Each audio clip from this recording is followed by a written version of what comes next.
일생 동안 당신이 반드시 읽어야 될 100권의 책 일당 100. 오늘은요, 제3차 세계대전은 이미 시작되었다라는 에마뉴엘 토드의 책을 여러분께 소개를 해드리고 있고요. 일부에서는 이 작가에 대한 이야기, 그리고 이 전쟁이 시작된 데에 생각보다 가족이라는 묘한 그 동기가 있을 수 있다, 이런 이제 주장을 좀 소개를 좀 해드렸고요. 일단 우리가 알고 있는, 그러니까 서방 세계 하면 러시아 포함해서 그냥 다 굉장히 개인주의적이고 이렇게 핵가족화 이렇게 생각을 했는데 오히려 러시아는 굉장히 그 가족의 공동체. 규모도 크고 가족 공동체라고 부를 만한 그런 전통이 있고 또 반면에 우크라이나는 전혀 다른, 그러니까 서방의 가족과 비슷한 형태의 그런 이제 문화적 충돌도 분명히 좀 측면이 있다는 그런 얘기 좀 해주셨고요. 자, 그럼 이제 러시아의 상황은 대략 좀 들어봤고, 그 다음에 유럽과 혹은 뭐 미국의 상황 또 한번 좀 살펴볼까요? 근데 조금만 더 이제 우크라이나하고 러시아가 왜 이렇게 가족 구조가 달라진 게 이렇게 강력한 저항으로 이어지는지 요거를 조금 더 이해하려면 그 홀로도모르라는 사건이 있거든요. 홀로도모르? 예. 1932년부터 33년까지 이제 우크라이나에서 대기근이 발생해요. 그래서 250만에서 350만 명이 굶어 죽어요. 그 땅 좋은 데다가. 그러니까요. 그런데 왜 기근이 생겼대요? 이게 결국 가족 구조를 이해를 하지 못한 행정 정책의 잘못으로 일어난 일이에요. 무슨 말이냐면, 자, 당시에 이제 홀로도모르가 바로 우크라이나 말로 아사예요. 아사. 굶어 죽는 거예요. 그러니까 당시에 이제 스탈린이 집단 농장 정책을 펼쳤잖아요. 농장 집단 정책 펼쳤는데, 문제는 우크라이나는 아까 말씀드린 핵가족이잖아요. 개인이 경영하는 거예요, 항상 농사를. 근데 갑자기 모아 놓는다? 그게 러시아 쪽엔 되는 거예요. 항상 그 집단 이런 데 강하니까. 근데 우크라이나는 핵가족, 자유 이런 거 개인 이건데 개인이 경영해야 되는 걸 모으니까 어땠습니까? 호응을 안 하겠죠. 호응을 안 하니까 가장 곡창지대가 우크라이나잖아요. 그 당시에 스탈린은 이 농산물을 계속해서 많이 정산해가지고 그걸 수출해가지고 그걸 가지고 산업화에 필요한 자본을 만들려고 했는데 이게 농산물이 정산이 안 된단 말이죠. 그러니까 야, 이거 아무래도 그 당시 중농들, 부농들을 쿨라크라고 불렀는데 이 놈들이 협조를 안 해주고 있다. 이놈들이 자기 땅덩어리 뭐라고 할까, 자기 것 이것만 애착을 가진다 해가지고 이 부농들의 농장을 진짜 습격해가지고 막 모든 공물을 다 가져가는 거예요. 그 다음에 농사를 지으려면 소가 필요하잖아요. 소를 무조건 다 내놓으라는 거예요. 소를. 그러니까 이제 다 이제 집단 농장을 해야 되니까. 그 농민들 입장에 어떻습니까? 뺏기느니 잡아먹자. 뺏기느니 지금 다 먹어버리겠다. 다 먹어버리자. 자, 그러니까 어떻습니까? 이게 고얀 동강에는 셜로프 소설에 그 우크라이나 농장에서 그 소 잡아먹는 장면들 막 나와요. 울면서 잡아먹는 거예요. 자기들도 알죠. 이거 없으면 농사 못 짓는데 그래도 뭐 울면서 잡아가고 울면서 고기 먹는 거죠. 소가 없으니까 어떻습니까? 농사 지을 수 있습니까? 없습니까?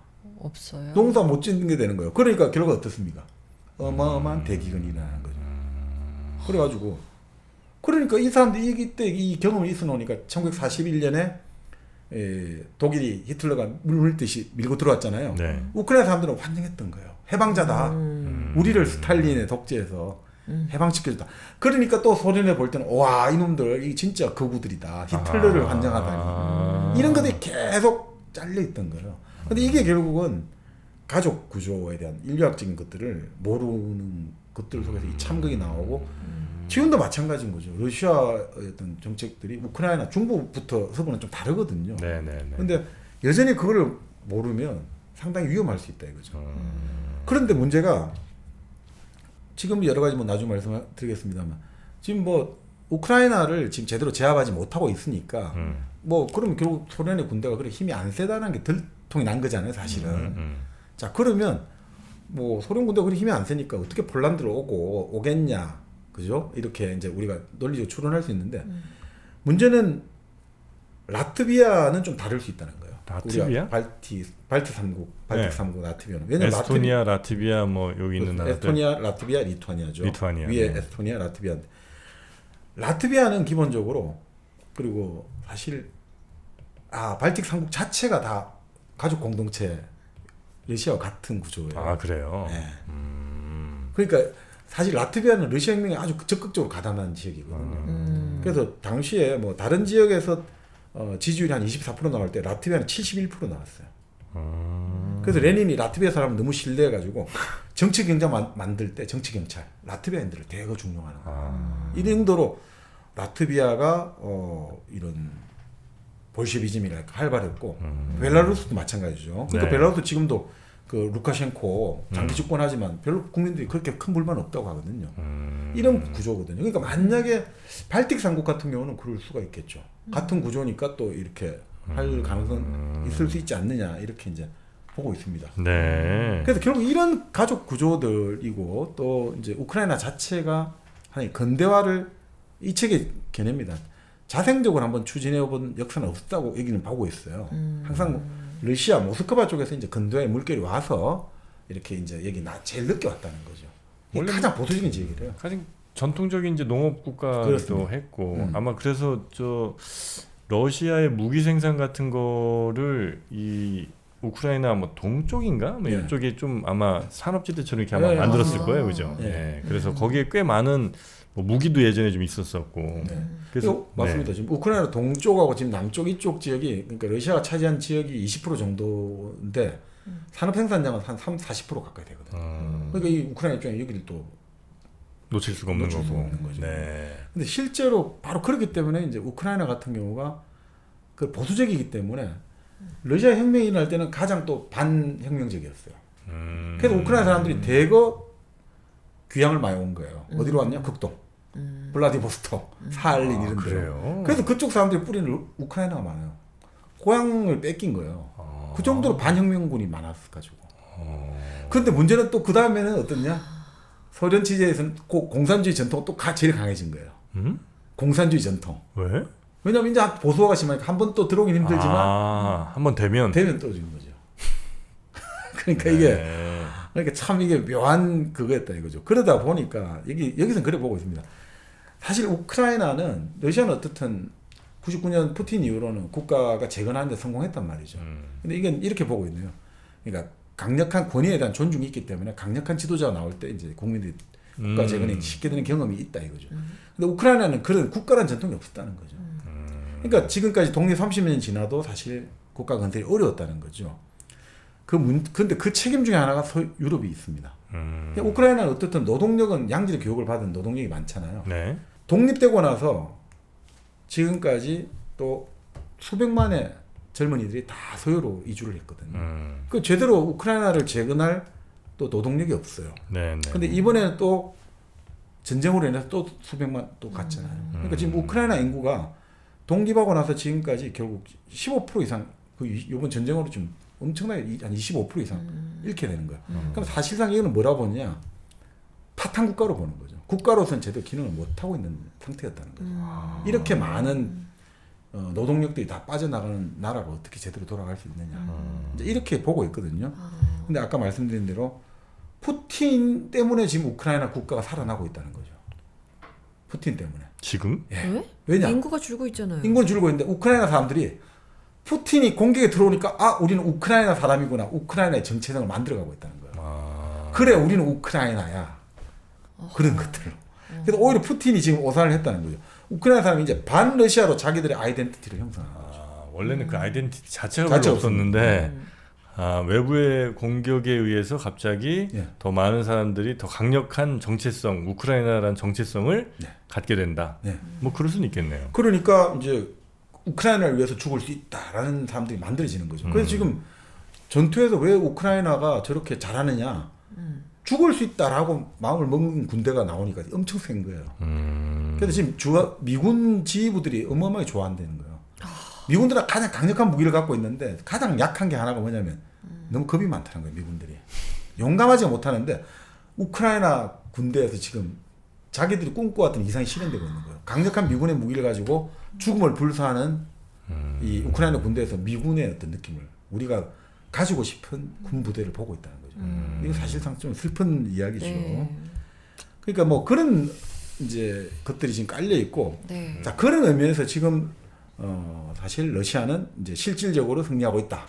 그게 아까 말씀드린 지금 이미 영토의 20% 이상을 획득했다. 네. 이거 그리고 그것이 우크라이나 산업의 한 30-40%가 되고 있고, 자 이런 것들 때문에 예전에 이제 유럽에서 치른 전쟁과 비교하면 상당히 많은 이제 그 영토를 땅을 차지했다고 보는 거죠. 그래서 러시아가 실질적으로 지금 승리하고 있다. 물론 이 나중에 이제 전쟁이 끝나고 나서 혹시나 이 점령 지역에 다시 이제 반러 감정이 나고 게릴라가 나타날지 그건 뭐 아직 모르겠습니다만 네. 현재로서는 실질적 승리를 하고 있다고 여기는 보고 있어요. 네. 그러니까 서유럽 같은 경우는 이제 뭐 지금 너무 이제 우크라이나에 대해서 아주 비도덕적 행동을 하고 있다 이렇게도 봐요. 서유럽이 예. 왜냐면 기만이다 이거죠. 완전 위선적이다. 자, 푸틴을 규탄하잖아요. 네. 규탄하면서도 러시아로부터 가스는 또 수입하고 있잖아요. 최근에 보니까 그 또 가스 수입액이 또 1, 2가 돼버리더라고요. 러시아로부터 들여오는 가스. 그럼 러시아한테 전쟁하는 비용 대주고 있는 거잖아요. 그러면서 우크라이나 보고 잘한다 잘한다. 야 이건 상당히 위선적인 거 아니냐. 좀 무책임하고. 그러면서 이제 뭐 사실 전쟁이란 건 아주 추악하고 비열한 것이니까 이거 자체를 가지고 우리가 뭐라고 말할 수는 없는데 서구 언론에서 아무것도 할 게 없잖아요. 지금 사실은 이제 서구의 어떤 프랑스 그리고 독일이나 이런 데가 실질적으로 무력하다고 느끼니까 그냥 할 수 있는 게 뭐냐? 그냥 푸틴을 악마화시키는 거다 이거죠. 그리고 러시아 이제 루소포비아라고 하는 그 언론을 통해 가지고 계속해서 이제 공격을 하는데 그런데 이제 뭐 사실 그렇게 봐요. 이게 오히려 러시아를 더 폭력적으로 만들 가능성이 없다고 보거든요. 더 이제 폭력의 어떤 연쇄 작용을 좀 불러오지 않을까. 이게 자꾸 푸틴이 악마다, 러시아 나쁜 놈들 이렇게 하다 보면 이게 결국 러시아가 가지고 있는 잠재적 폭력성을 더 일깨우지 않을까. 이런 어떤 서구 언론들의 이런 일방적인 매도가. 그래서 그런 이야기를 해요. 중동에서 가장 나름 진보적이고 민주적인 나라가 어디였냐 이거죠. 1970년대까지. 이란? 그렇습니다. 네. 근데 결국 이란이 물론 이제 이슬람 혁명을 거쳤습니다만 그 이후로 미국이 강력한 제재를 하면서 지금 이란 체제가 어마어마하게 억압적으로 변해버렸잖아요. 그 정치 어떤 상당한 독재적 구조가 계속해서 지탱하고 있는 거잖아요. 그건 사실은 어떻게 보면 미국의 어떤 가혹한 제재가 한몫을 했다고 볼 수 있거든요. 그거는 뭐 상당히 그럴 수 있겠다는 생각이 이란을 들긴 뭐 악마시키고 네. 호메니를 악마시키고 근데 지금 서구 언론이 하는 게 러시아 혐오증을 불러일으키고 푸틴을 완전히 전쟁광으로 하는 것들이 과연 도움이 되겠냐 이거죠. 더 삐뚤어진다 이거. 네. 푸틴이 나이가 엄청 많잖아요. 푸틴? 뭐 그래도 아직 한두 번 더 할 걸? 아 진짜요? 네.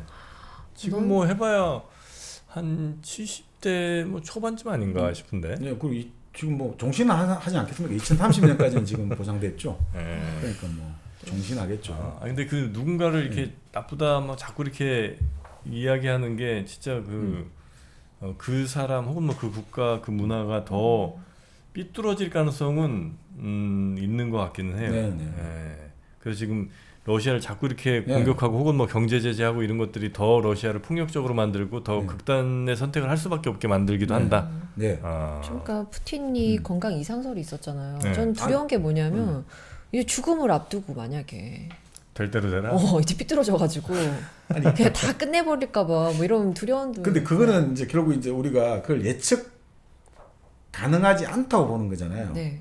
근데 그렇게 안 보거든요 여기서는. 오히려 가장 예측이 불가능한 나라를 미국을 보고 있어요. 푸틴은 오히려 예측 가능하다고 봐요. 러시아는. 아니 왜냐면 러시아는 일정 부분의 전략적 함정성이 분명히 있거든요. 자, 요 선까지 들어오면 우리는 공격한다라고 분명히 계속해서 선을 내었고 거기에 따라서 우리는 딱 방위 전략을 가차없이 실행한다 이거죠. 네. 그러니까 폭력적이지만 합리적인 게 분명히 있는 거죠. 예측 가능하단 말이죠. 그렇죠. 그리고 아마 만약에 얘기한 대로 푸틴이 뭐 말년에 거의 이제 죽을 때 다 돼서 에이 모르겠다. 야 빨간 핵폭탄 다 버튼 눌러버려. 이거 하면 아마 러시아 최고 위층에서 아마 그건 안 들을 거야 아마. 그렇죠. 그거는 자기들을 살라려면 더 많으니까. 그렇죠. 그건 아마 그렇게 가진 않을 것 같은 생각이 좀 들긴 미국도 합니다. 그랬지 않습니까? 트럼프가 대선에서 지고 나서 당시 이 미국 군부 지도자들 입장에서는 트럼프가 어떤 명령을 내리더라도 절대 나한테 먼저 보고를 해라. 바로 실행하지 마라. 이런 식의 군부 내 암묵적인 합의가 있었잖아요. 네, 네. 그럼 방금 말씀하신 것처럼 미국이 더 예측 불가능하다면 지금 우크라이나가 질 수 있다는 확률이 높다고 했잖아요. 지금 미국이 그러면 이제 뭘 할지는 거기에 예측하고 아니 그러니까 있어요. 여기서 이런 거죠. 지금 왜 이제 그렇게 이제 미국이 상당히 힘들어졌냐면 지금 전쟁이 소모전으로 변하고 있다는 거예요. 소모전 변하니까 지금 미국은 기본적으로 가상 경제잖아요. 금융과 우리가 말하는 어떤 이 금융 중심으로 그리고 이제 가상의 인터넷 세계를 가지고 가는 경제고 생산의 경제는 세계 각지에 의존하고 있잖아요. 소모전이 되면 될수록 어떻습니까? 러시아가 유리해진다니까요. 중국이 버티고 있잖아요. 중국 입장에서 이번에 만약에 우크라이나에서 미국이 승리를 거둔다라면 자 이제 미국은 우크라이나도 해보면 되네. 이제부터 중국을 위해서 북한, 대만, 베트남에도 유사한 행동을 할 수 있다고 중국 지도자는 생각하겠죠. 그렇기 때문에 어떻든 공식적으로 러시아 보고 아예 평화회담해 하면서도 최종적으로 무조건 러시아 지원하는 게 합리적이겠죠. 그러니까 미국 입장에서는 지금 가상의 싸움이란 말이죠. 가상 전쟁. 이럴 때 과연 이게 현실 산업이 뒷받침돼야 되는데 야, 이 과연 어느 정도까지 가능할 수 있을까? 이건 좀 의문이거든요, 지금 현재. 미국이 뭐 다시 뭐 제조 뭐 이것저것 다 뭐 리쇼링 해라 뭐 공장 다시 들어와라고는 그렇죠. 하고 있지만 아주 첨단의 최고의 고부가치 나는 것 일부 품목 제외하고 네. 사실상 웬만한 뭐 산업들은 네. 제조업들은 뭐 가기가 힘들죠. 갈 수도 없고. 네, 네. 예. 그러니까 여전히 의존하긴 해야 될 텐데 그런 제조업이 뒷받침되지 않는 이상은 이게 시간이 가면 갈수록 아마도 시간은 러시아 편이 될 가능성이 높다. 예, 이제 그렇게 보는 거죠. 그러니까 특히나 여기도 이제 이 층 그런 게 나와 있습니다. 차라리 러시아는 푸틴과 같은 중추가 있지 않냐 이거죠. 근데 미국은 중추가 없어서 막대한 리스크가 있다고 보는 거죠. 트럼프조차도 러시아를 우호 외교를 하고 싶었는데 못했잖아요. 그러니까 미국은 누가 권력을 잡고 있는지 알 수가 없다는 거예요. 대통령이 한다고 하지만 누군지 모르겠다. 그래서 이걸 알 수가 없다 이거죠. 특히나 지금 미국 같은 경우는 예전엔 네오콘은 공화당이었잖아요. 근데 지금 네오콘이 민주당으로 갔거든요.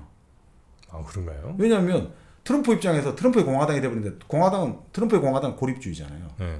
네오콘은 어떻습니까? 미국 십자군이에요. 미국이 최고 우월하고 이 미국의 가치를 전 세계에 퍼뜨려야 되고 독재 권력을 타도해야 되거든요. 근데 트럼프는 안 하려고 하잖아요. 그러니까 민주당하고 맞는 거죠.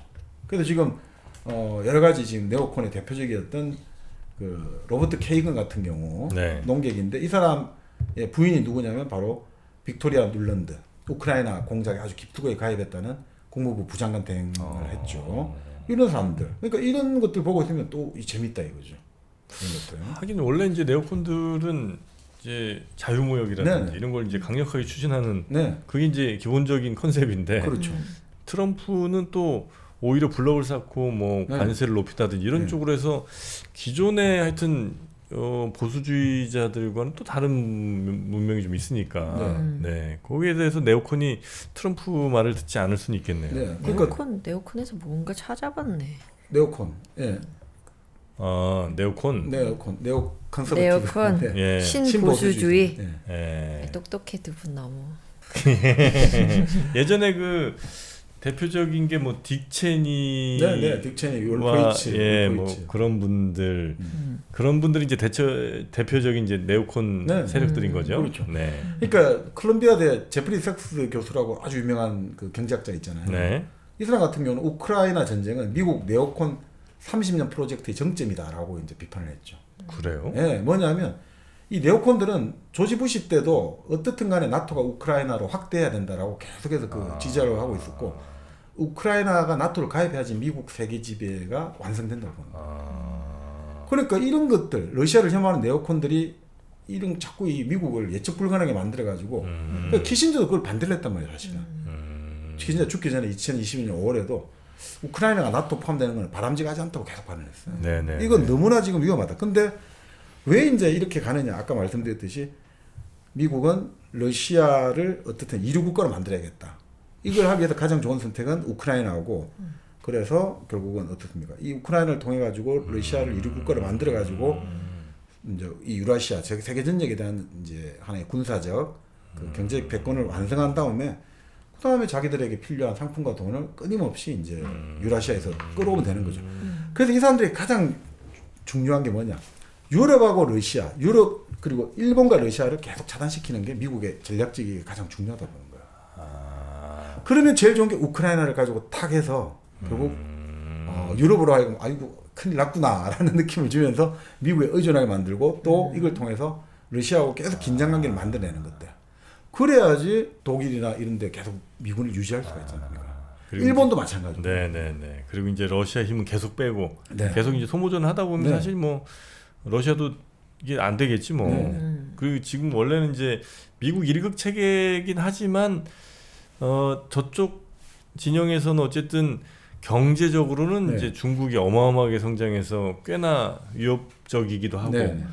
군사적으로는 물론 이제 예전에 뭐 영광만큼은 네. 아니겠지만 그래도 여전히 위협적인 러시아가 있는 거고 요 두 개의 힘을 좀 빼놔야 되는데 그렇습니다. 미국 입장에서는 그래야 이제 완전히 나의 지배를 그 털끝만큼도 건드릴 네, 수 없게 만드는 건데 조금 지금 많이 불편해진 상황이 된 거죠 미국 입장에서는. 네. 근데 결국 뭐 어떻든 이번에 이 우크라이나 전쟁을 보면서 유럽 입장에서는 아니 근데 생각보다 그럼 러시아군이 강하지 않으니까 그죠? 뭐 어디까지는 폴란드 못 들어오겠구나라고 네. 생각할 수 있고 그러다 보면 다시 지금은 항상 뭐 역사적으로 보면 독일하고 러시아가 이제 투닥투닥하지만 이런 지금 상호의 전쟁이 정대된 사회에서는 결국 독일과 러시아는 경제적으로 상호의 전될 수밖에 없다고 보거든요. 네네네. 그렇게 해서 막 아무리 미국이 견제를 해도 결국 러시아의 가스관이 독일로 그 노드스트로 만들어졌죠. 그러니까 이건 서로 간에 도움이 되는데 어떻게 할 수가 없잖아요. 네. 그러니까 이런 것들을 현실적으로는 지금 독일하고 러시아가 대립하고 있습니다만 장기적으로 보면 결국 또 갈 수밖에 없을 거고. 그러니까 미국은 끊임없이 긴장관계를 일으키는데 이렇게 되면 가장 힘들어진 나라 어디냐?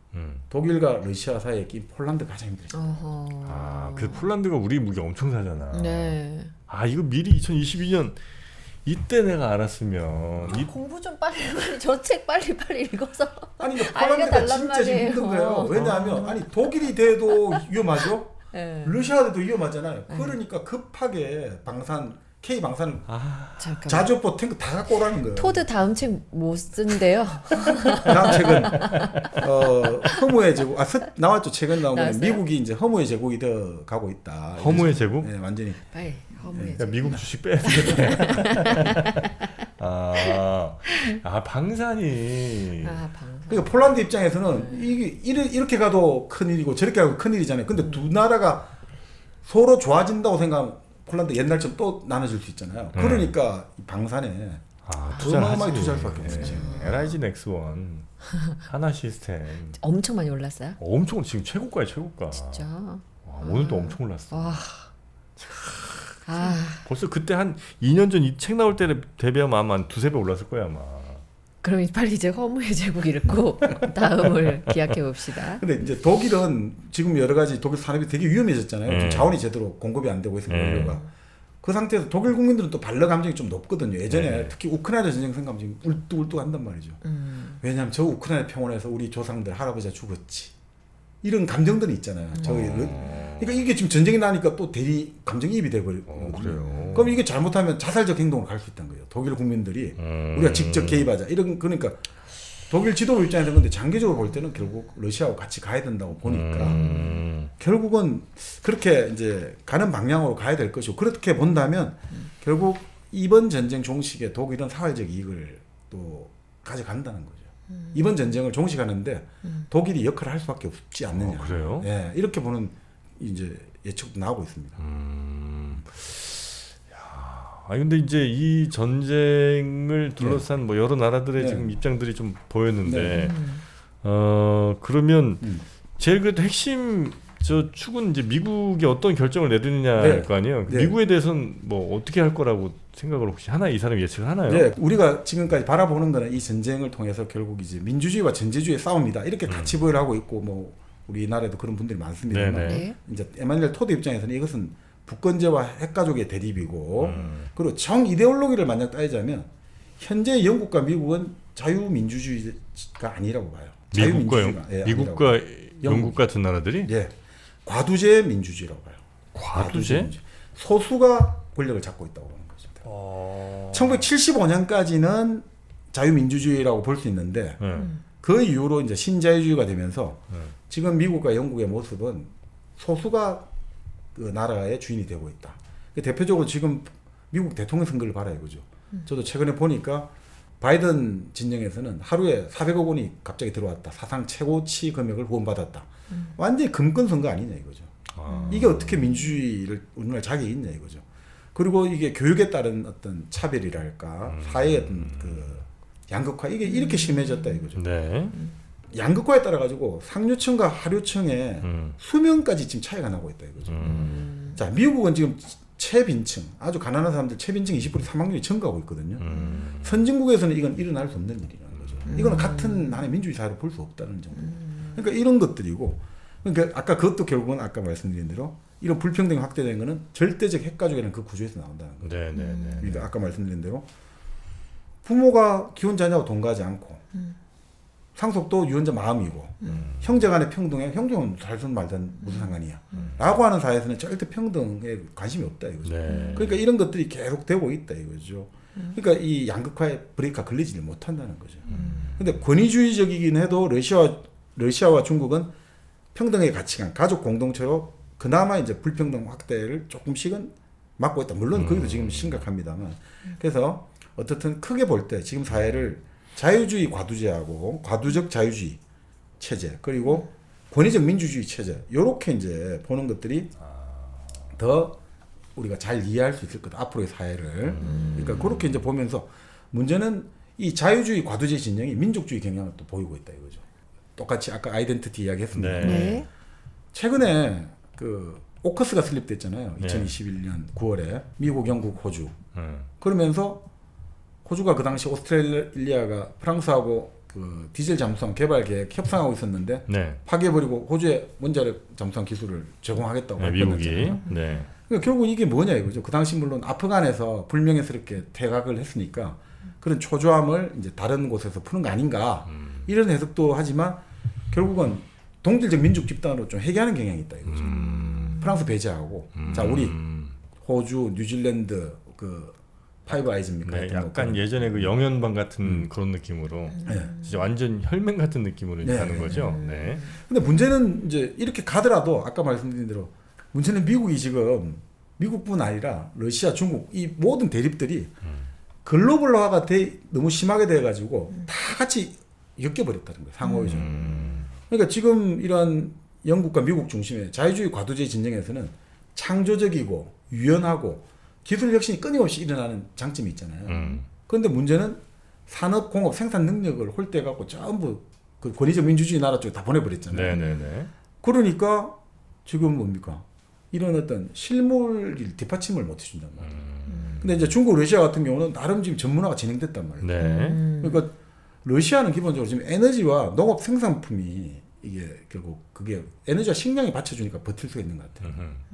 그러니까 2014년 경제 제재 들어갔지 않습니까? 네. 한 지금 한 10년 됐지 않습니까? 농업 생산량이 2배 정도 됐어요. 농업 생산량. 네네네. 그 정도로 성공적으로 지금 버텨내고 있는 거죠. 그러니까 결국 이런 관점에서 지금 이제 이제 3차 대전에서는 이제 미국을 대리해서 지금 우크라이나가 하고 있다고 보고 네. 계속 미국이 무기를 대주고 있잖아요. 사람만 아니다 뿐이지.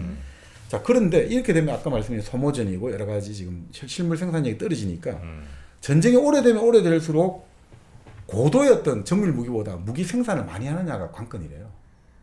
좋은 무기보다 일단 무조건 쓸 수 있는 무기. 쓸 수 있는 무기. 네. 그러니까 돈이 많이 들고 다루기 어려운 무기는 포기해야 된다는 거예요. 소멸. 그렇게 돼버리면 어떻습니까? 탄약 수요가 급증한다니까. 그러니까 폭탄 막 러시아도. 우리나라 최고잖아요. 그러니까 이게 참 슬픈 일인데 남북한이 지금 우크라이나와 러시아의 양대 진영의 무기를 공급하는 네. 무기 창고 역할을 해주는 거예요. 이게 뭐야 이게? 그러니까 그 105mm인가 하여튼 뭐 몇 미리 있어요. 하여튼 뭐 그런 포도를 제일 많이 쓰인다고 지금. 그러니까요. 우리나라가 다 생산한대 그거를. 우리나라랑 저 북한이랑 서로 막 계속 찍어내. 우리나라랑 그러니까 우리 한반도에서 만든 무기들이 다 우크라이나랑 러시아가 하고 그러니까요. 서로 쏘대고 있고. 그래서 전투는 더 폭력적으로 바뀌고 더 많은 사상자가 나온다는 거죠. 첨단 무기라면 아이들 목표만 딱 집중하는데 그런 무기를 하다 보니까 막 오발탄, 뭐 북한 포탄이 뭐 여러 가지 많다면서요. 그러다 보면 민간인 피해는 더 커지게 될 것이고. 네네네. 그러니까 이게 참 어떻게 보면 문제가 되는데 문제는 자 이런 무기 공급 여러 가지 생산 능력이 문제가 되는데 러시아는 어떻든 중국의 힘을 빌릴 수도 있고 이런 식으로 해서 이런 소모전의 어려움을 탈출할 수 있는데 네. 오히려 지금 우크라이나, 미국의 도움을 받고 있는 우크라이나는 쉽지가 않을 것 같다. 이렇게 이제 보고 있는 거죠. 그러니까 결국 이렇게 보는 거예요. 경제의 진정한 유연성이 어디 있냐 이거죠. 우리가 생각하듯이 은행하고 금융 시스템에 달려 있느냐 아니면 생산 활동을 재편성할 수 있는 엔지니어, 숙련 노동자, 기술자 있느냐. 근데 이런 거죠. 지금 미국은 이기에서 심각한 불안정성을 갖고 있거든요. 네. 지금 미국이 모자란 엔지니어들을 대부분 외국에서 끌고 오잖아요. 대부분이 중국에서 오거든요. 이게 안전에 문제는 없냐 이거죠. 미국과 중국이 싸움이 벌어진다고 할 때. 네. 예전에 미국과 일본이 2차 세계대전을 벌일 때 미국에 있는 일본 사람들 강제 전부 다 모아가지고 인권 유린했지 않습니까? 그럼 이럴 때 어떻게 될 거냐. 그리고 지금 동아시아 전체 나라, 그러니까 미국으로 가는 엔지니어를 배출하는 뭐 이 나라들이 다 저출산이잖아요. 이 상황에서 지금처럼 계속해서 올 수 있을까 엔지니어들이. 그러면 과연 어디가 지금 앞으로 이제 이런 소모전에서 어디가 유리하냐 이거죠. 그러니까 이렇게 봐요. 러시아가 그 이제 증명할 수 있는 인구 구조 변화가 앞으로 5년이거든요.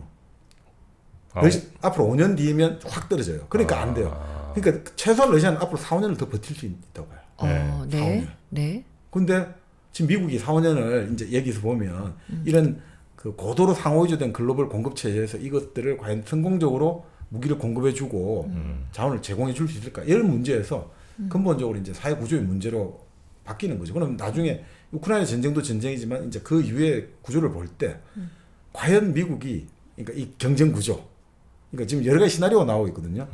자 이번 우크라이나 전쟁에서 결국 소련이 지고, 아니 러시아가 승기를 잃어버리고 네. 미국이 주도하는 의도대로 되어가지고 미국이 일극 체제가 된다. 그러니까 중국도 다 이제 깨지고.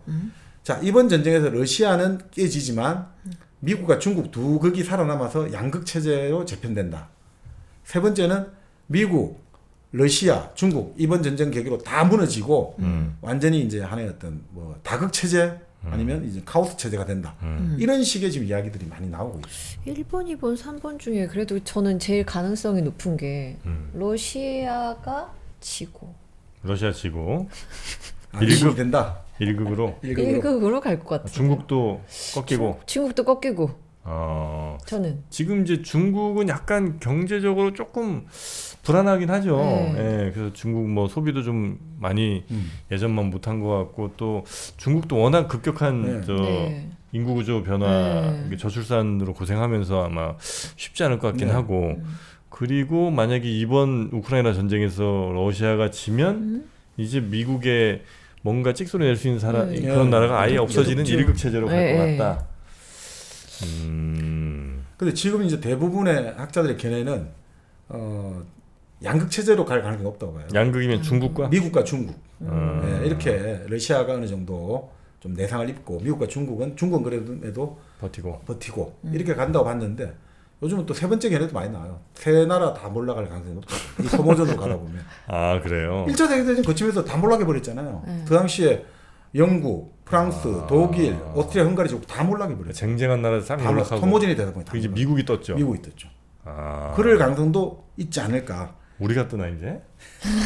난 가능성 없다고 본다. 이씨. 아 여기 저절로 나옵니까? 근데 만약에 이제 이런 관점에서 한번 보자는 거죠. 좀 우리 역발상을 한번 해보자 이거죠. 네. 이 상황이 다들 러시아만 문제가 있다고 우리 말하지 않습니까? 푸틴이 뭐 독재자고 자기 마음대로 했고. 근데 우리가 아까 말씀드린 대로 푸틴이 요청했던 우크라이나 중립화 요청을 유럽에서 받아들였다면, 미국에서 받아들였다면 이건 쉽게 피할 전쟁이었던 건 사실이거든요. 그러니까 러시아 입장이 오히려 유럽 입장보다 더 단순하고 합리적 아니냐. 우린 여기까지만 우크라이나만 중립화만 해주면 우린 타치 안 해. 이거 어떻게 바라봐야 될 거냐. 이건 한번 해봐야 되거든요. 서양에 그러면 문제가 있는 거 아닌가. 미국, 유럽에. 왜 이 전쟁을 했을까. 그래서 바로 허무의 문제가 나오거든요. 지금 이제 이 유럽이나 특히 이제 미국이 허무에 제공이 되었다고 봐요. 이건 조금 이제 견해가 다 다르겠습니다. 허무의 제국이요. 예, 2000년을 기점으로 이 사람 에마누엘 토드의 견해입니다. LGBT에 대한 여러 가지 혼인 제도라든지 이런 걸 다 허용해 줬다는 거죠. 그 미국과 미국을 따르는 서방 나라들이. 자, 이러면서 이제 이 사람 입장입니다. 프로테스탄티즘에 입각했던 그런 지도 체제, 그 지도 윤리가 다 붕괴돼 버렸다고 봐요.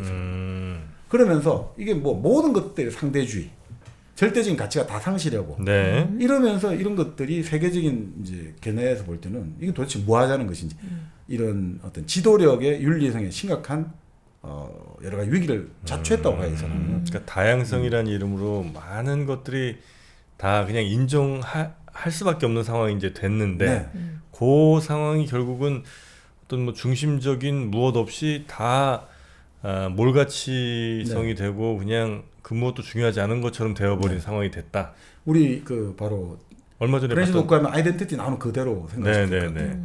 자, 그러니까 결국은 바로 그렇게 나올 수밖에 없던 게 뭐냐? 국가의 신자유주의 이후로 불평등이랄까, 빈곤, 양극화 어마어마하게 심해졌다 이거죠.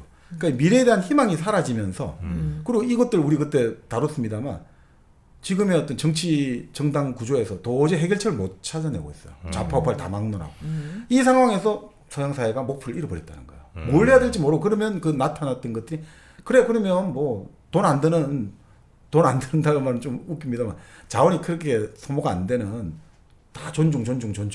그죠? 그리고 제일 돈 안 들고 뭔가 사회 내부적으로는 우린 그래 좋은 사회를 향해 나라가 가고 있다라는 느낌을 주고 있다 이거죠. 자, 그러면서 이 서양 사회가 어떻든 대단히 하나의 목표를 상실해버리면 허무감이 오잖아요. 근데 문제는 서양 사회의 핵심은 직선적인 시간관이거든요. 네. 기독교 최후의 심판했잖아요. 자, 우리는 최후의 심판을 향해서 잘 살아야 되는 거예요. 한순간도 실수를 하면 안 돼요. 엄청 윤리적으로 긴장된 사회인데 갑자기 그게 다 사라져 버렸어요. 우리 아무것도 할 수 없어. 희망을 잃어버리니까 이 희망을 잃어버린 것에 허무감에서 벗어나기 위한 방편으로 우리가 택하는 것은 전쟁이 아닌가 보는 거예요. 본래 전쟁은 방향을 잃어버린 서양 사회가 택하는 하나의 나쁜 해결책들이었거든요. 그게 대표적인 게 그러니까 우리 같은 경우는 동양이라는 말은 좀 그렇습니다. 우리는 시간을 순환구조로 바라보잖아요.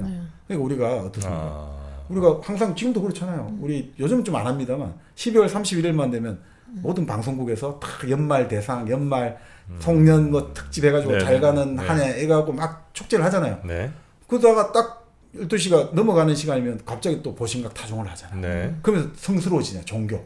다시 또 새로운 새해가 시작됐습니다. 우리는 또 다시 시작하거든요. 그래서 서양은 그런 문화보다는 쫙 직진하는 거죠. 우리는 최후의 심판에 하나님 앞에 정의롭게 서기 위해서. 직진해서 걔네들은 직진인 키스하나 거죠. 보다. 해피 뉴 이어. 그렇죠. 바로 그냥 키갈 하는 거죠, 키갈. 네. 근데 우린 뭐 기본적으로 윤회 사상이라든지 하여튼 맞아. 결국은 다 모든 또 다시 새롭게 시작하면 된다. 자연이고 생명이고 다 돌고 도는 것이다라는 생각이 기본적으로 우리는 좀 네. 있는 것 같긴 해요. 여기는 직선적으로 간다 이거죠. 그러니까 이 직선적으로 간데 목적을 잃어버리면 어떻게 되나 이거죠. 우리는 뭐 또 돌고 돈다고 생각하면 되니까 이 또한 다시 오겠지 생각하면 되니까. 그런 면에서 이 전쟁은 1차 세계대전하고 비슷하다는 거예요. 1차? 세계 1차 대전이 그랬거든요. 그 당시에 황금기였어요. 벨르 에포크라 불렀어요. 그렇죠. 아무런 문제가 없어요. 근데 왜 사라예보에서 페르디난트 황태자 대공이 암살당한 그걸로 계기로 해서 왜 갑자기 이렇게 전쟁 선전포고를 하다가 막 이렇게 커졌냐 이거죠. 그러니까 이걸 여러 가지 이유가 있지만 합리적 이유보다 그렇게 받아요. 그렇게 찾아요. 너무 다 그냥 목표를 잃어버리고 해피해진 시대가 됐구나. 그래서 죽음에 대한 욕망 자체가 전쟁의 목적이 아니었을까라고도 바라봐요. 그 당시에 그 유명했던 바로 오스트리아 빈에 있었던 프로이드가 발견한 게 그거였거든요. 너무 사람이 많다 이 도시에. 도시에 갑자기 왜 이렇게 사람이 많아졌지? 사람들이 그 여러 가지 19세기 공업화를 거치고 이러면서 온갖 지역들, 저 동부 지역에서 또 서유럽 쪽으로 대거 많은 사람들이 이민을 와요. 그럴 때 독일 사람들, 도시에 사는 사람들이 느꼈던 불안감. 우리가 야만이로 생각했던 사람들이 와가지고 이러다가 이놈들이 우리를 잡아먹는 거 아니냐? 지금 우리 외국인 노동자들 많았을 때 느끼는 불안감들 있죠. 네. 야, 이렇게 이민 와가지고 막 이 사람들이 세력을 가지고 나중에 우리나라 먹는 거 아니냐? 이런 느낌들, 이런 불안감들을 있을 때 사람이 너무 많고 너무 뭔가 우리하고 이질적인 사람이 많아지고 이럴 때 뭔가 중국에서 항상 하는 이야기 있잖아요. 중국 여기나 이럴 때 사람 많으면 중국 사람들끼리 하는 이야기 있잖아. 너무 많아. 좀 죽어야 돼. 맨날 입버릇처럼 관용 억울 하잖아. 좀 죽어야 돼 우리는.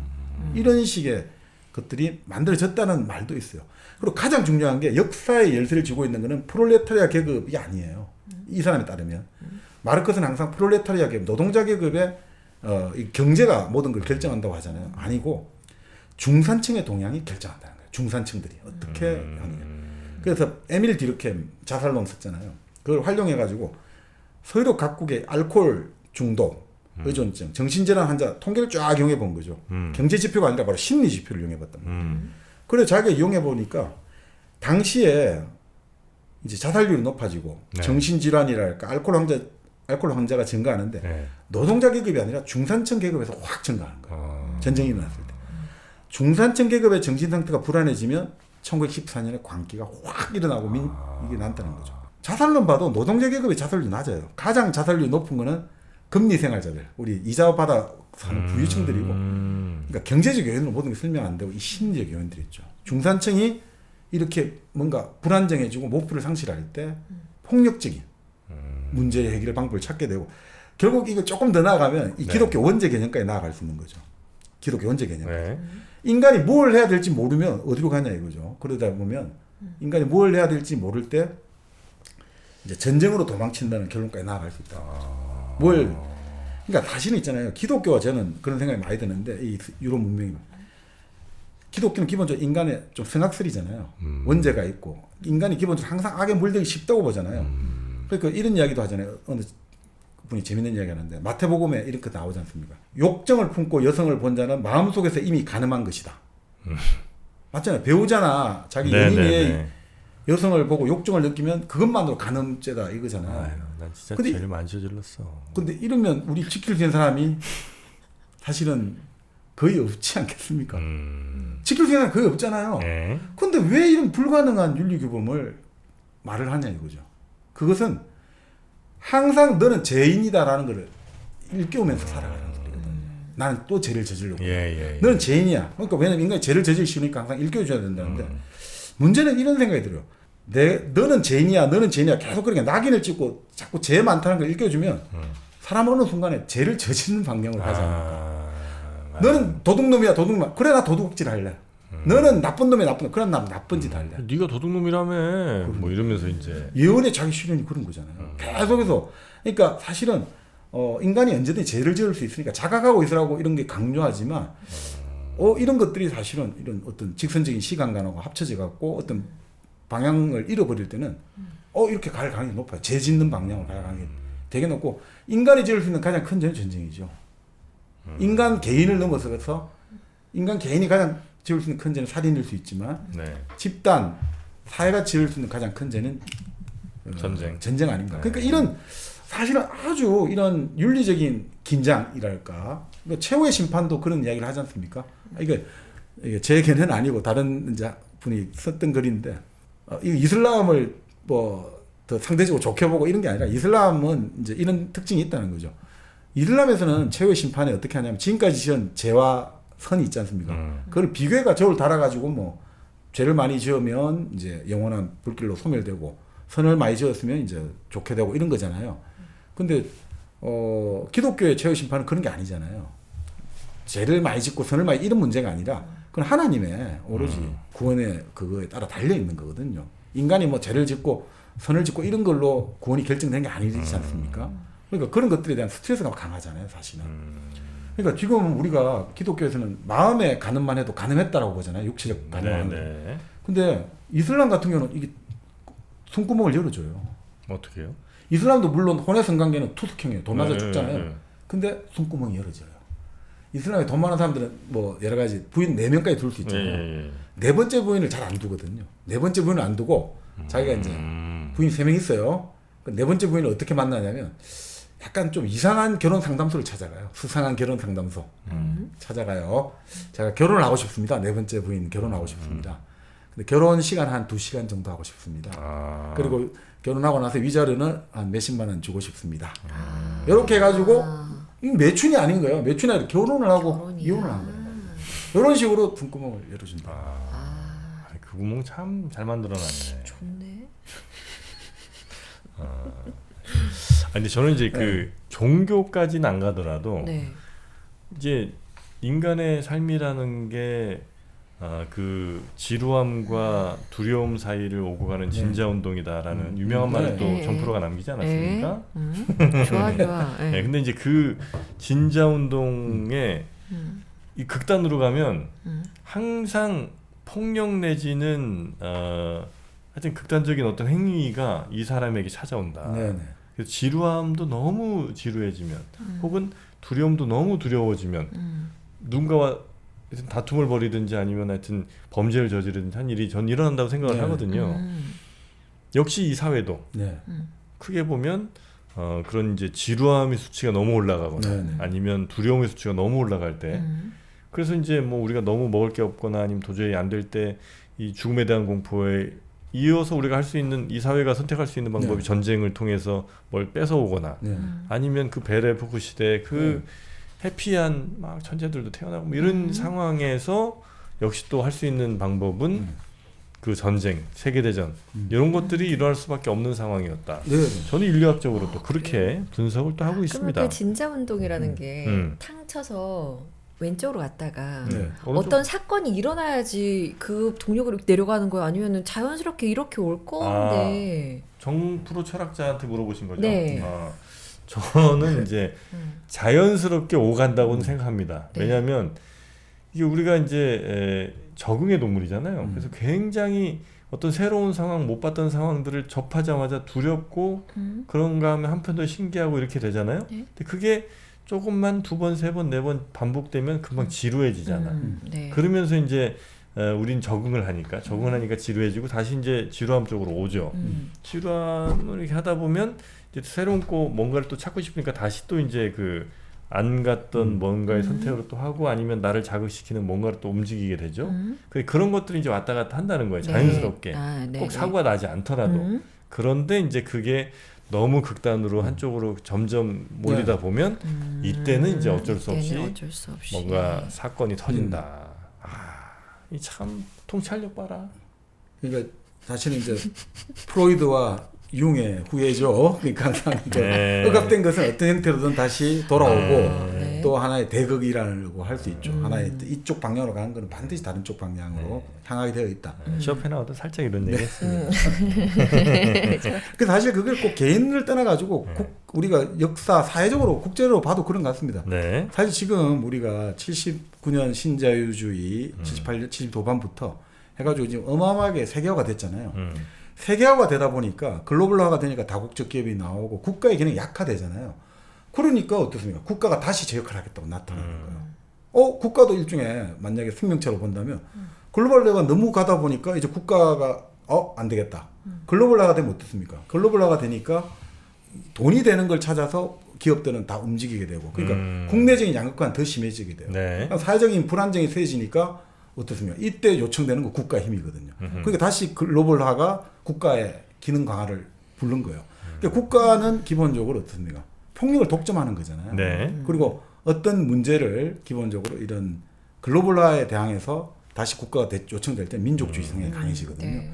민족주의 성향이 강해질 때는 문제를 폭력적으로 해결하는 성향이 강해져요. 그러니까 사실은 지금 2008년 이후로 그 그루지아죠. 조지아가 그 오세티아 쪽이었습니까? 하여튼 그 분쟁이 일어나고 나서 러시아가 이렇게 하고 그 이후로 지금 우리가 45년 이후에 국경선을 인위적으로 무력으로 조정하지 않는다는 원칙이 다 깨어졌고 네. 그런 것들이 지금 사실 바로 이제 국가 기능의 강화와 맞물려 가지고 계속해서 지금 일어나고 있는 거죠.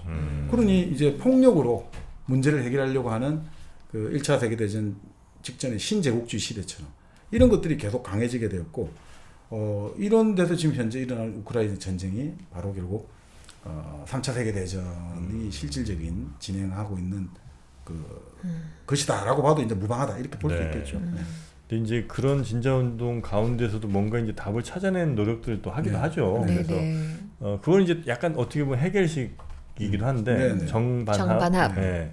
그래서 예를 들어 한때 우리나라에서 뭐 20년 전쯤에 막 그 프리미엄 막 그 커피 같은 게 막 생겨나갖고 네. 스타벅스로 대표되는 네. 이런 걸로 이제 갔다가 그러다가 이제 막 뭐 메가커피, 컴포즈, 뭐 에디아 등등으로 하는 조금 합리적 가격에 커피가 막 유행하다가 이제는 합리적 가격이면서 고품질을 원하는 분들의 수요를 맞추기 위해 1kg 커피가 그렇습니다. 탄생했습니다. 예, 정반합의 합이 바로 1kg. 야, 진짜 죽인다 광고. 괜찮았죠? 와, 너무 괜찮다 진짜. 그렇게 진짜 운동에 여러분 흔들리지 마시고 네. 이제는 답이 나왔잖아요. 네. 합이 나왔잖아요. 합이 왔잖아. 예, 가격적 매력도 있으면서 네. 고품격의 커피 향도 즐길 수 있는 1kg 커피.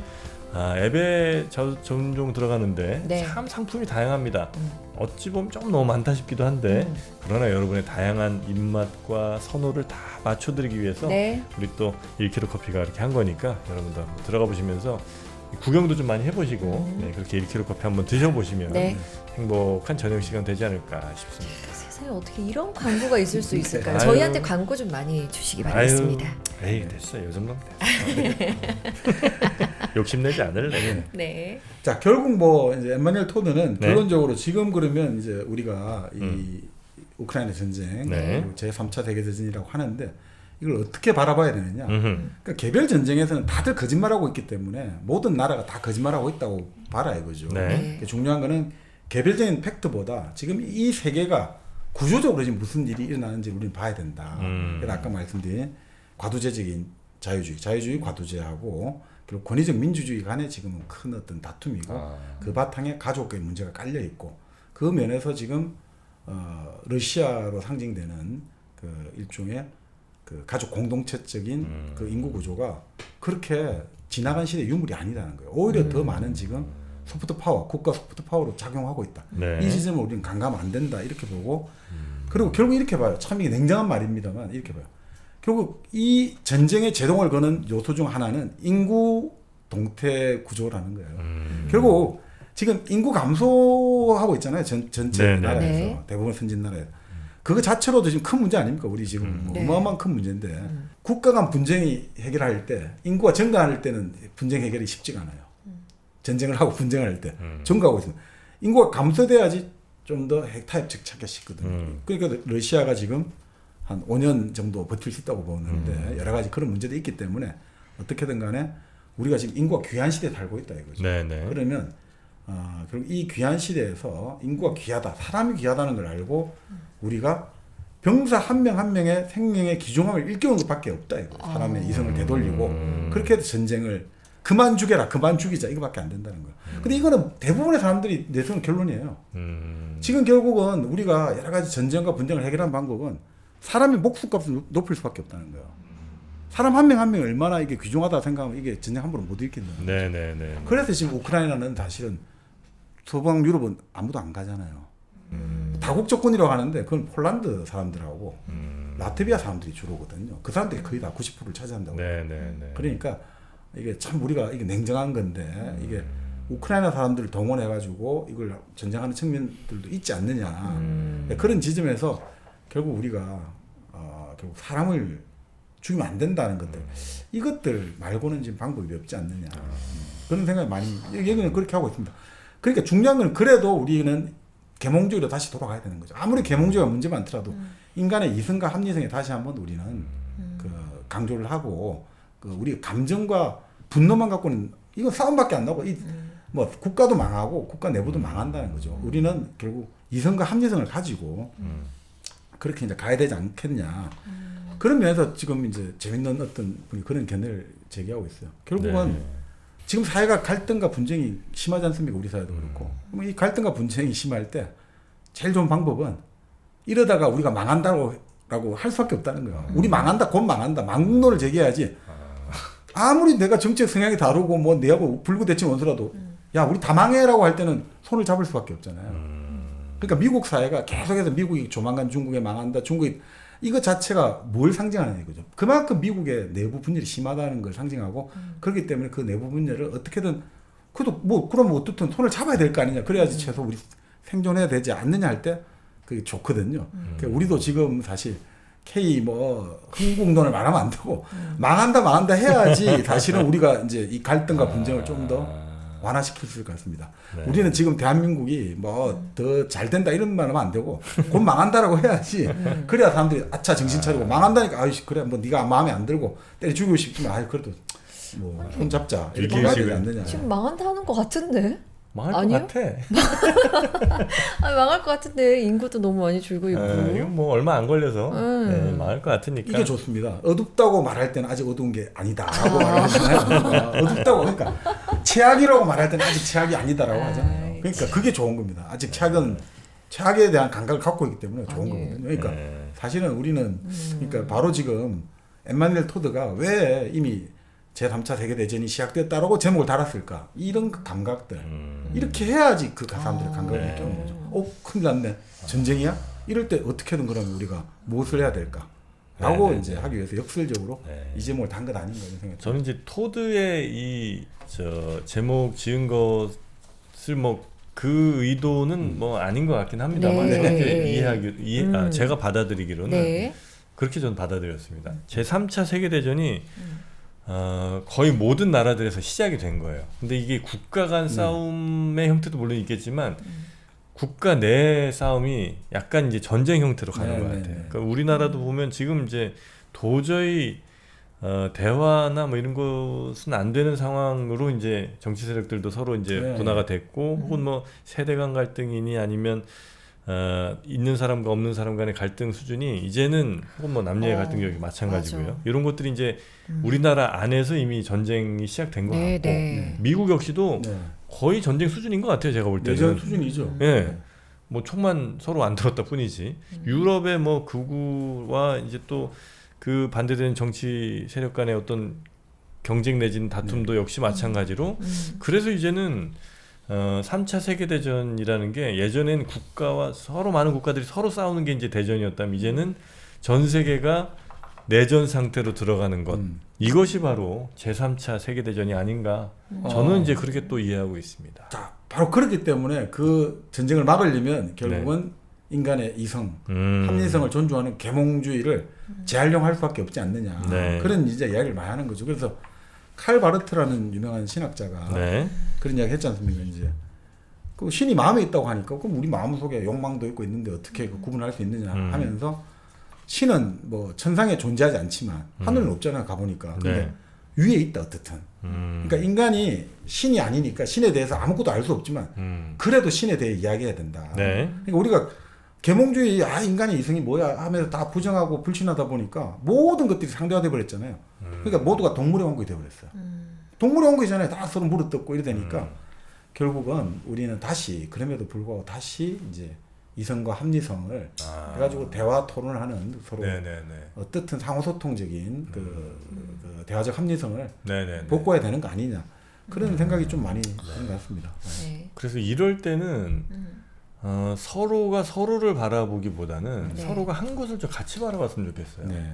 전 지구인들이 혹은 뭐 우리나라 안에서만 계산해도 좋습니다. 우리나라 사람들도 같이 서로 이제 보고 서로의 약점, 서로의 단점 이런 것들만 계속해서 파낼 게 아니라 같은 곳을 좀 보는 거예요. 하늘에 은하수가 보이잖아요. 은하수? 영주 은하수 사과 그리고 소백지향 홍삼 또 소선당 한우를 한 번에 만나실 수 있는 은하수팜. 은하수팜을 같이 바라봤으면 좋겠습니다. 셋이서 합쳤네? 합쳤잖아요. 통합 브랜드로 이제 같이 가기로 했잖아요. 그래서 은하수팜에 들어가시면 이 모든 제품을 함께 만나실 수가 있고요. 또 더 함께 사시면서 할인 폭도 커질 수 있으니까 은하수팜에서 이제 이 땅에서 나는 소중한 우리의 농산물들 맛있게 즐기시면 좋겠습니다. 은하수 함께 봅시다. 근데 사실 뭐 아까 우리가 좀 그 이야기 했지 않습니까? 엠마누엘 토드가 허무의 제국이 미국이 되어가고 있고 미국을 따르는 유럽 국가들이 그래서 목적을 상실했다고 하는데 그 원인 중에 하나가 뭐 LGBT가 조금 그건 이견이 많이 있겠습니다만 저는 그렇게 그 엠마누엘 토드의 그쪽에는 좀 동의하기는 힘들 것 같고요. 보면 결국은 이거는 기본적으로 어떻게 보면 철학적인 관점에서 시작되는 거 아닌가. LGBT는 아마 근데 그런 것 같아요. 그러니까 LGBT 때문이다라기보다는 LGBT로 상징되는 그만큼 이제 다양성, 바로 존중, 뭐 이것들이 결국 이제 어떤 하나의 무엇인가를 잃어버리게 만들었다. 맞습니다. 이런 것 같은데. 그렇죠. 근데 이제 또 오해하실 분이 있을 것 같아요. 그러니까 결국 제가 보기에는 이거는 근본적으로 그러니까 근대 가진 한계일 수도 있습니다. 결국은 우리가 나는 생각한다, 나는 존재한다고 했을 때, 거기 또 에로구즘이라고 했을 때, 그 생각의 주체가 나가 되고 그러니까 이게 내가 이제 주체가 되면서 가장 중요한 감각이 시각이 되었잖아요. 내가 본다는 것. 네. 원근법이라는 거 내가 주인이잖아요. 내가 그림을 보면서 뭔가 사물을 통제하는 느낌이 들고 내가 주인이 되는 것 같고 자 이러면서 보이는 것이 가장 중요해졌다. 그러니까 보이는 것이 중요하니까 숫자가 중요해지죠. 물건의 양이 중요해지고 모든 것들을 보이는 것, 돈으로 환산할 수 있어야 돼요. 그러니까 이렇게 눈에 보이는 것만 집중하다 보니까 사람들의 상상력이랄까 이런 것들이 고갈되었다 이거죠. 보이는 것만 집중. 네. 근데 아까 지금 말씀드린 바르트 말 맞다나 그런 보이지 않는 것에 대해서 말을 하지 않으면 우리가 큰 어떤 거대서사에 대해서 말하지 않으면 사람들이 남는 것은 이제 이해타산밖에 안 남는다는 거예요. 너하고 나하고 거래할 것밖에 안 남으니까 그래 되면 또 더 보이지 않는 것을 사고할 수 없게 되는 거예요. 계속 악순환이 연속되면서 네. 그래서 그 자리를 내셔널 민족주의가 나오고 뭐 근본주의가 나오고 이렇게 차지해가지고 막 사람을 죽여도 괜찮다 살인 테러 막 하는데 기본적으로 우리가 좀 어떻든 너무 보이는 것에 치중한 것들 너무 이제 상상력을 발휘하지 못한 것들 이 속에서 결국 이게 나왔으니까 네. 보이지 않는 것에 대해서 우리가 상상할 수 있는 또 그런 의미에서 어떤 좀 뭐라고 할까 형이상학적인 네, 네, 네. 합리성이라고 해야 될까 이런 것도 이게 같이 나가면 네, 어떻게든 네, 또 네. 잘 되지 않을까. 네. 올 것 같긴 해요 저는. 왜냐면 이제 지금 정도면 거의 보이는 것에 대한 숭배가 거의 극단으로 간 것 같거든요. 뭐 인스타를 보면서 많이 네. 그런 걸 생각을 좀 하는데 그래서 이제 그 보여지는 것에 대해서는 이제 이제 올 만큼 온 것 같다. 네, 그래서 어쩌면 이제는 사람들도 보이지 않는 것에 대한 갈증이라든지 이런 게 이제 느껴질 거고 결핍이나 이런 것들이 있으면 아마 그쪽 방향으로 네. 또 가지 않겠는가. 네. 저는 또 그렇게 한편의 희망을 또 가져봅니다. 저는 좀 걱정이 되긴 해요. 아 그래요? 왜냐하면 저희 일당백 같은 네. 경우에는 조회수가 보이잖아요. 그런 뼈를 이렇게 또. 여러분 많이 도와주시고 구독과 좋아요 눌러주시고 네. 주위 사람들에게 많이 알려주시고. 네. 우리 시선 씨는 어디 오늘 뭐 좋은 데 갔다 온 모양이에요? 왜요? 아니 뭐 이렇게 평소와 좀 다른 면접 의상 같은 거 아닙니까 이거? 아닌데요? 아니에요? 네. 아니, 평소에 입는 옷이에요? 아니에요. 오늘 방송을 위해서 보여지는 모습이 중요하니까. 보여지는 모습이 중요하니까 너무 보여지는 거에 치중했죠. 이제는 보이지 네. 않는 것에도 우리가 한번 보지 않는 거? 이지선 씨 죄송합니다, 여러분. 강원도 가요돈이 또 달라졌어요. 네, 죄송합니다. 자 그럼 저희는 다음 주에 또 보이지 않는 네. 가치를 가진 그런 또 책들 여러분께 소개해드리도록 저 오늘 하겠습니다. 너무 재밌었어요. 그렇죠. 네, 재밌었죠. 너무 좋았어요. 네. 자 오늘 저희가 소개해드린 책은요 제3차 세계대전은 이미 시작되었다는 에마뉴엘 토드의 책이었고요. 다음에도 아주 보람찬 시간 여러분 보내실 수 있도록 네. 열심히 또 노력하겠습니다. 오늘도 함께해 주신 여러분 고맙습니다. 네.